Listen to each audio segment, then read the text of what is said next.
Hi, and welcome to the Deer IQ podcast where smart hunting begins. This is a high IQ topics episode, and we're going to dive deep into a particular topic when we do these. And in this case, it is looking at proper trail camera placement, or what I call proper form. This is a big topic right now, and we're going to dive into that. Is there a wrong way to do it? Is there a right way to do it? I think so, or ones that will definitely give you better results. So that's what we're going to dig into in this episode. Now, I haven't been on in quite a while, or a few weeks, I guess. A lot of things have been going on here, which is good. So just to let you know, if you've been out there kind of following along and I haven't posted an episode in a week or two, I'm doing a lot on the back end for season 3, which is coming up very soon. I've been interviewing a lot of really good guests as we dig into season 3. And I'm going to say the first couple episodes are going to be real big ones. I can't say who that guest is, but I think it's going to be, I'll just say big, and someone you really will want to watch. It might be a bit controversial for some people, but really good stuff coming your way. And I've been doing some work on the back end for some slight changes into this season. So just be ready for that. That is coming soon. But let's talk about trail cameras. Now, you probably all seen on social media, maybe you started putting out them yourself. It's a great time of year to start doing that here in the summer and starting to take inventory. But I talk about proper form. When I have watched some of this, and I might call this the emergency episode because I've seen so much bad habits, bad modeling of what I feel, how you should place it, which would give you the best results. It's about practicing how you play, right? So if you're going to practice poorly about how you do something, and some people might say, well, the summer, the deer aren't as, wary and you can get away with stuff. But why would you practice in a poor manner when you want to develop habits that are going to give you the best results? So here we're about high IQ hunting, not, taking shortcuts or low IQ hunting, I would call that, because that's just going to lead to bad habits and bad results for you. So we're going to dig into some of these things that I'm seeing that are wrong, that I feel are very wrong, or I'd say detrimental. It might not be wrong, but more often than not, they're going to hurt you or give a chance to hurt your odds. So why do things that would potentially hurt your odds hunting? We want to do things that are going to benefit us the best, right? And avoid those things. So I talk about this proper form. It's kind of like I said, you practice or you play like you practice. Think about a sport like basketball. Think about shooting your bow. These are all skills and habits you learn. You wouldn't want to shoot a basketball and just because it's a practice and not the game, start using some really bad form because guess what? You're going to start getting into some bad habits that'll lead to bad results. Or shooting your bow. You don't want to shoot your bow and start getting into some poor form habits because that's going to translate in the moment of truth when you're actually out there to shooting potentially poorly, right? It's the same thing with setting trail cameras. You want to use the proper form. And there are certain things that lead to good results most of the time and certain things that can actually hurt you. So we want to develop the right habits and playing the odds, right? What is the highest odds possible for me to have a good outcome with this? And what's the whole point of trail cameras? Why we put them out there in July, which is when I'm recording this, right after July 4th here. Why are we doing that? Well, we're trying to get an inventory. And let me be clear, it's not because we think all these bucks we potentially start seeing are going to just stay in our areas where we're hunting. They aren't. Some of them will, some of them will not, right? They're on their summer patterns, but it's for taking inventory, right? What is potentially in the area, potentially that I'll see during hunting season, and potentially starting to get some, it's kind of fun for one thing, but the main goal for me the main goal, I think, should be you're trying to get inventory and you're trying to pick up on anything that'll help you hunting in the fall. But you have to realize that these deer, many of them are not going to stick around. They're going to move once the fall hits. So I'll just reemphasize, we want to play the odds and we want to play to the highest odds possible.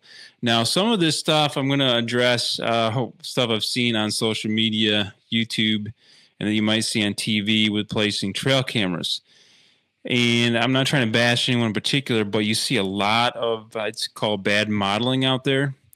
And you have to really realize the difference between low pressure states and high pressure states and how deer react. That can be very different.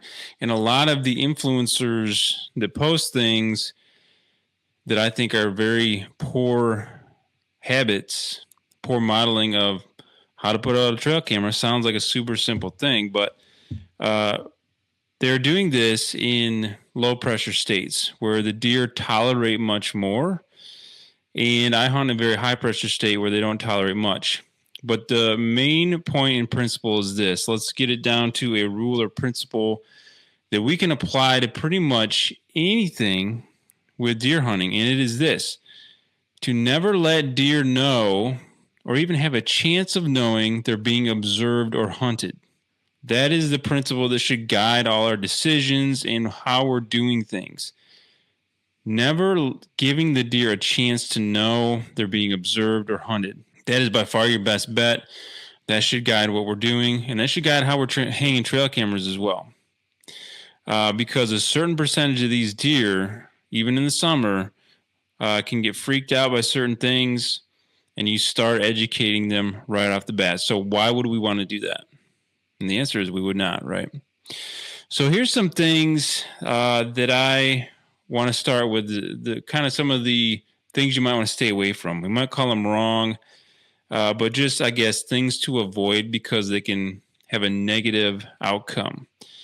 And I'll preface it with this. As you go through this, it's really good practice to just put yourself in the deer's shoes or hooves.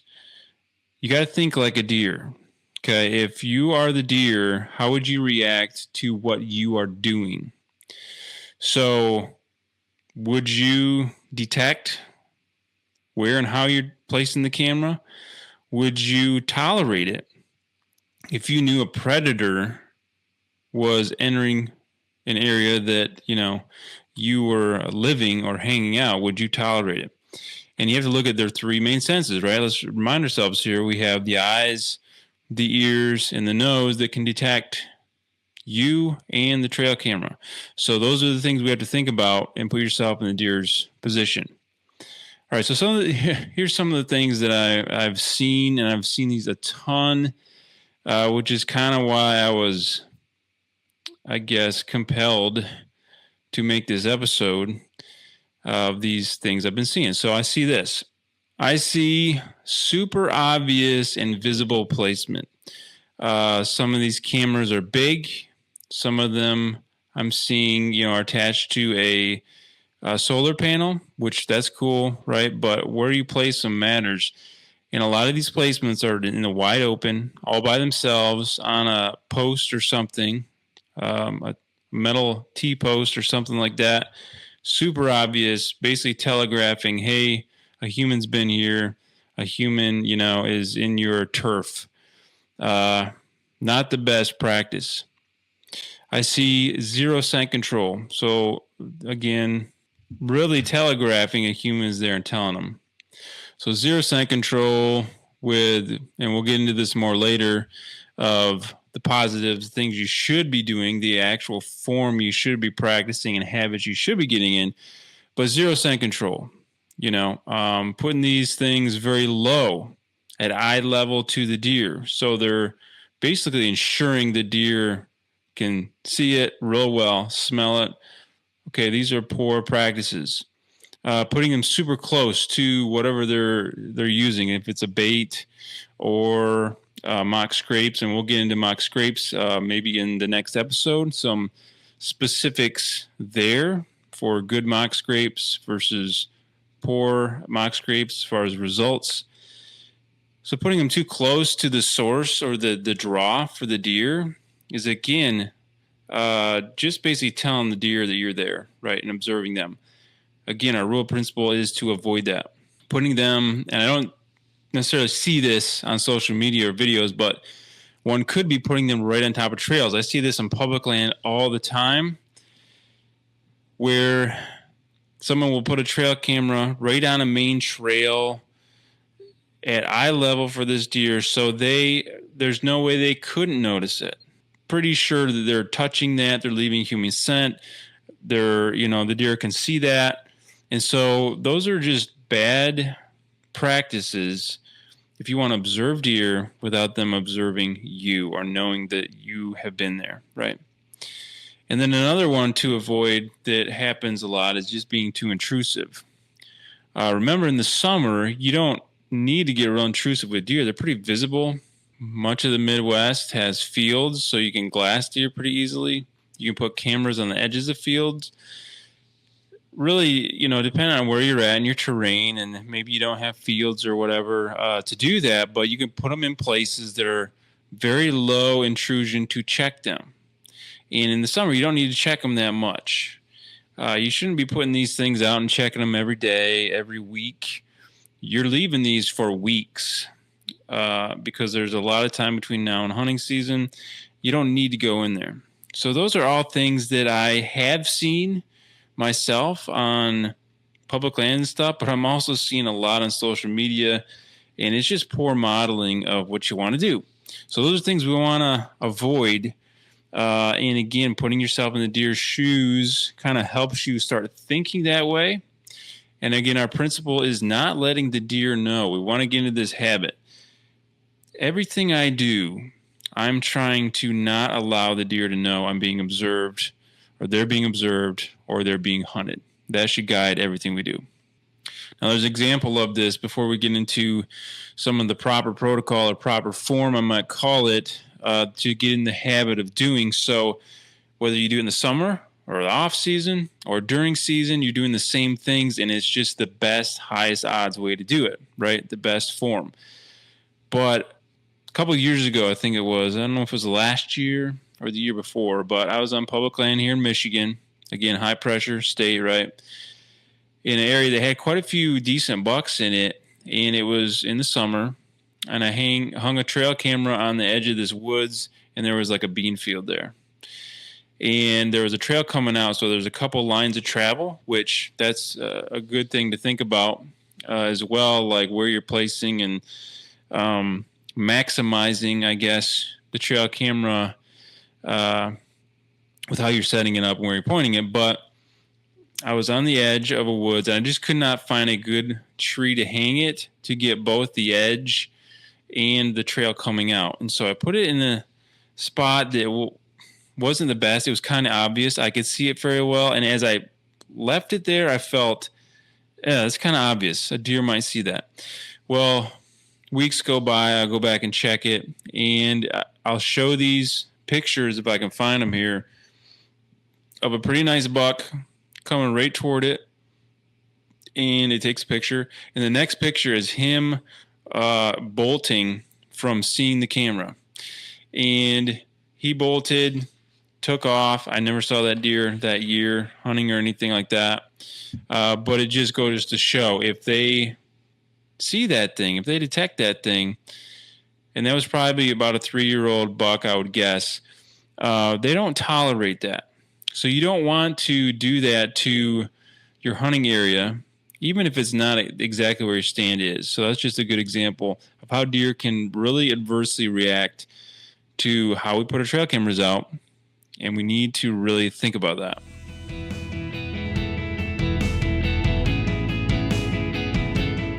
All right, for the high IQ moment, all I'm going to say in this episode is that I'm really looking forward to season 3 coming up soon. And if you've liked the podcast so far, you've been listening, or maybe if you're new, I'd like to ask you to do one thing, and that is, if you're listening on audio, to rate and review it.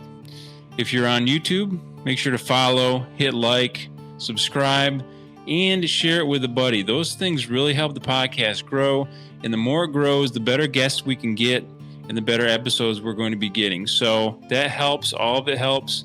So hit like, subscribe, rate, review, share it with a buddy that might benefit. That really helps the podcast grow. It really helps us out, and it's greatly appreciated.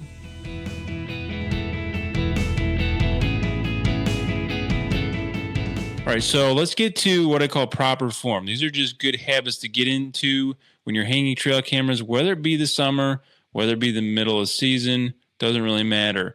Things that just you have a system that you do, and hunting is a lot of the systems that we put in place.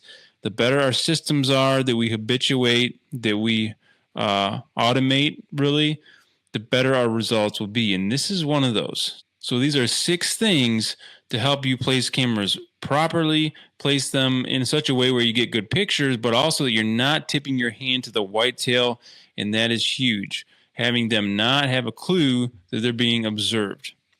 Okay, the first thing, which gets said a lot, is to hang them high. Now, there's different opinions on how high to place them, but the idea is getting them out of the direct line of sight of deer.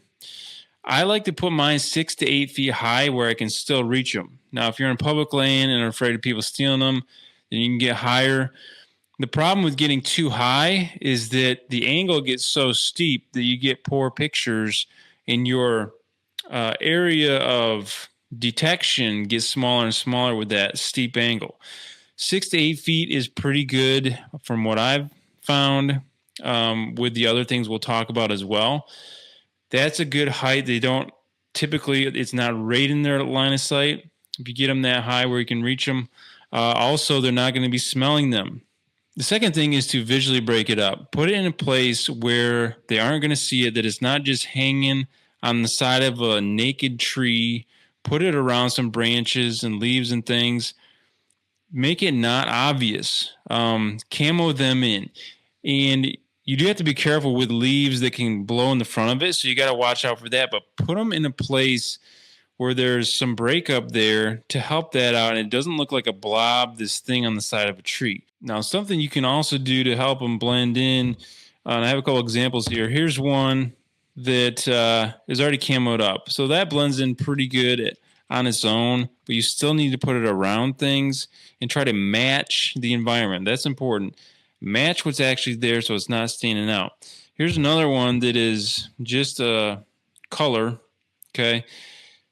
Depends on what it's on, right, and where you put it, but this could use some help. So some of these, if they aren't very good, sometimes trail cameras are black, and so you can either paint them to put your own camo on them, or even I've used face paint, where I will just, get the green and brown and black, put face paint on it just to, have a camo on it, but then you also need to put it around things, branches, twigs, leaves, that it just helps it to blend in better. Now, a side point, talking about cell cams and big bucks. This has been talked about. I've written about it, that somehow mature bucks can detect cell cams. And long and short of it is they just can't. There's no physical organ in a whitetail that allows them to detect radio signals. Again, it always boils back to us, and those 3 main senses. If you really think about those 3, sight, scent, smelling, and hearing. It is one of those things. And you should look at your cell cams and, test them and see, is this thing noisy? That's one thing. Is the shutter noisy? That will get a deer's attention, and some will not tolerate it. Are you placing it in such a way that it's very visible and obvious? Okay, stop doing that. That's another reason they might be picking out cell cams. And the third one is just your scent in the area. But that's a side note with the cell cam issue. It's not the cell cams. It's not the signal. It is other things about it that are very ordinary, that have to do with the senses that whitetail actually have. And that kind of plays in here with that. So test out your cell cams and your cameras in general. Camouflage them up. Make sure they're not noisy. If they're noisy shutters, get rid of them. Get a different brand maybe if you're running into that issue. It's usually us in how we're handling these. Okay, so the second one was visual breakup. The third one is to rubber up, and this has to do with your scent. Anytime you're touching something in the area where you're placing the trail camera, you're leaving your scent. It could be on the camera. Now, putting them 6 to 8 feet high helps with the scent thing. They're not going to sniff that. But also, you've got the strap that you should descent, and I ozone mine. That's something to consider. But also everything else you touch in the area. So I'm always using rubber gloves when I hang these, and always rubber boots, and a lot of times hip boots, because again, it's the stuff in the area you're touching. Are you leaving scent or remnants of a human being there in the area? You really want to avoid that. So rubber helps with that tremendously. And I want you to stop for a second and think about this. Okay. How much do you perspire on a hot July day? So you're going out there in the heat of July to hang trail cameras.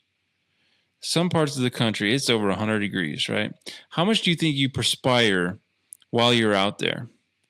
Okay, you probably come back, and we've all been there. You're just sweating like a pig. That's leaving a ton of scent in the area. Anything you touch is going to have a ton of human scent around it or on it. Why would we want to leave that? And so that's why I wear the hip waders, especially if there's anything like grasses and things like that. I'm on a public land. I'm going to be walking through grasses and brush, and I don't want to leave scent there. And so utilizing rubber is a help with that. It's a barrier. And if you just wear something like that for a few minutes, you will see how much you actually perspire. And that's kind of a test to try out.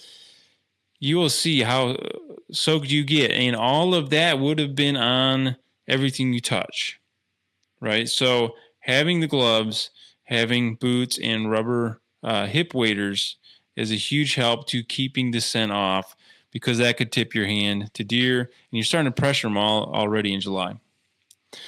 Okay, number 4 is the 45% rule, and this is the angle. This solves the issue of putting them right on a trail where deer is going to be looking right at it as it's walking. Putting him at a 45 degree to your target, let's say it's a trail, helps with that because it keeps in the periphery of the deer and they're not staring right at it. So if you put it high, you have visual breakup was number 2. If you kept scent out of the area, they're not smelling stuff, which might cause them to look around and then find your camera. Okay. Because they're using all their senses, right? If you trip one of them, they're going to employ the other ones with more scrutiny. If they smell something, they might start looking around for the human that was there. They're going to get inquisitive, right? So that's why all those are important. So you hang them high, you have visual breakup, you use rubber to keep scent down. The 45 degree rule keeps it off to the side in their periphery, so it's not obvious for them to see. It's not in the direct line of sight, and it keeps it, off a trail, which was one of the problems that I see a lot of the time. And it still allows for a good trigger angle, right? If you're at a 90 degree to a trail or something, and they're just walking by, sometimes it doesn't take a good picture because of the trigger. Be because of the trigger rate or speed. A 45 degree angle still gives a good amount of time to catch them coming or going. So 45 degrees is a good angle. Number 5 is setting the camera to its max flash distance. And I'm talking at night. How far can you put that camera so it's still picking up a deer in the flash? You can still see it good in the picture, but it's not up real close.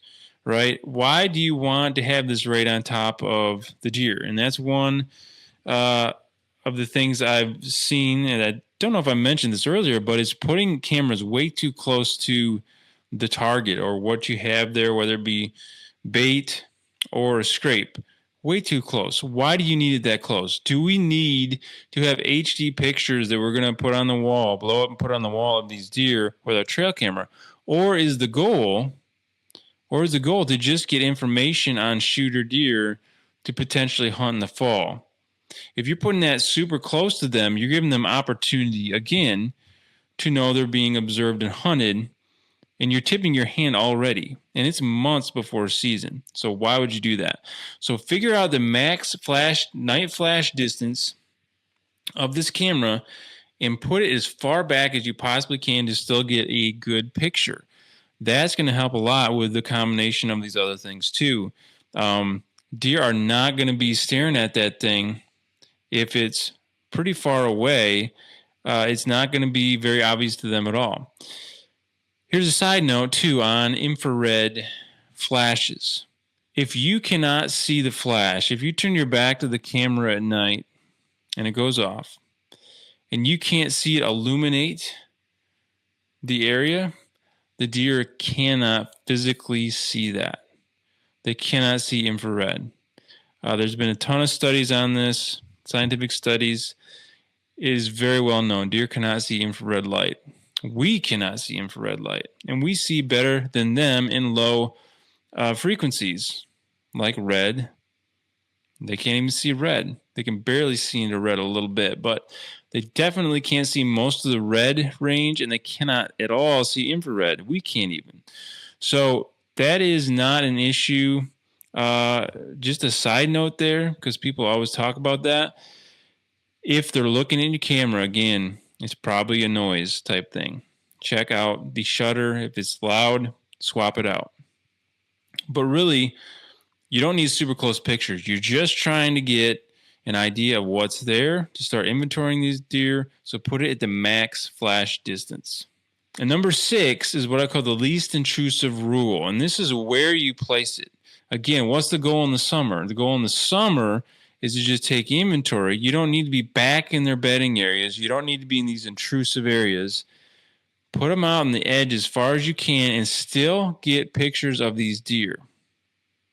What's the least intrusive you can be? And how often are you checking these? You shouldn't be checking them every day, like I said, or every week. You should wait months, right? Set them now. Don't even go back and look at them until right before season. Pick a day that is rainy, windy, that has good cover. It's the middle of the day, right? You have those conditions are going to wash away scent. They're going to, allow deer not to hear you at all. If they're right on a field edge or something like that, you can usually go midday and without much issue at all. But a lot of times deer do bed close to those fields and things, if we're talking about that, in the summer. They have really short distances between the bed and the food, right? So even then, you're kind of risking a little bit. So you have to really watch your wind, watch when you're doing it, and really looking for conditions like wind, rain, a storm blows up or something. Go grab the card, swap it out. But you shouldn't be doing that very often. Once, maybe twice during the summer. But stay out of there as much as possible. The least intrusive rule is super important. So if you do those 6 things and start making those habits, that's going to start leading to better results. And when you start doing this in the summer too, you are building those habits for the fall. So when you go in the fall, it's just nature. I do these things when I hang trail cameras, and this is the best bet. Even if you might be able to get away with it some of the time in the summer, it's the best habits to learn and do all the time. It's going to lead to the best results. So I hope you got something out of that. Again, if you did, like, subscribe, rate, review, share this with a buddy that might benefit. And our high IQ challenge for this episode is very simple. It is don't put out cameras without going through this protocol. Start making this a habit. And next time I'm going to get into a kit, a protocol for making mock scrapes that'll be very helpful. That'll kind of systematize it so you can make really effective mock scrapes. There's a way to do that as well and not do that. We'll look at the best way to do it so you can get the best results and bucks hitting those.